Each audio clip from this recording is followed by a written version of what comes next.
ဒီနေ့မတ်လ17ရက်နေ့တီပေါင်းလူငယ်အသင်းနဲ့ဂျူနီယာစီတီအသင်းတို့ကမ်ဘောဇာဖလားကွာတာဖိုင်နယ်ကိုရှင်ပြိုင်ခဲ့ကြပါတယ်ဒီပွဲစဉ်မှာထူးခြားခြားအနီးကပ်တယောက်ဖျောက်တာခံခဲ့ရပါတယ်ရှူစားလိုက်ကြပါပြီတဲ့တို့ရေဒီရရဲ့နေထားမှာတော့ဒီပေါင်းလေးပြီးဘယ်မှာ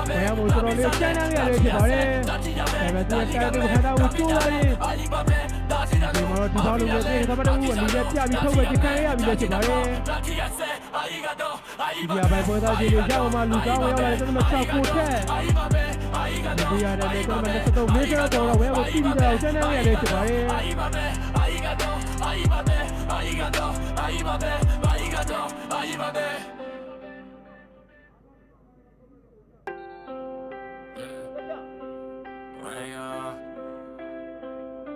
အစီပသားကြီးခံရတဲ့နီကဲတော့ဒီရတဲ့ကဘောကဖလာလည်းဖေးကိုဘလုံးပြိုင်ပွဲရဲ့ပထမဦးဆုံးတက်ကြီးခံရတဲ့နီကဲလေးဖြစ်ပါတယ်ဒီ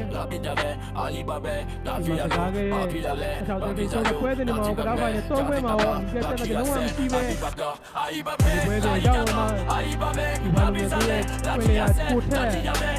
ကနေ့တဲ့ချင်းပေါ်တော့ဘယ်မှာတက်နေရလဲဖြစ်ပါတယ်ဒါလည်းဒီတက်ကူဒါလည်းဆုံးဖြတ်တဲ့သူကိုထက်ကိုတော့ပွဲရနေဒါရဲ့အနီမထုတ်ခဲ့ပြီဖြစ်ပါတယ်ဒါကတဲ့ဟန်တာမှုတော့တဲ့ပြဿနာတုံးနေကြတဲ့ဒီမှာတော့မင်းဆန်ဒီမှာတော့ခဲတဲ့နဲ့ဆွေးနွေးနေတဲ့ထုတ်ရတယ်ဖြစ်ပါတယ်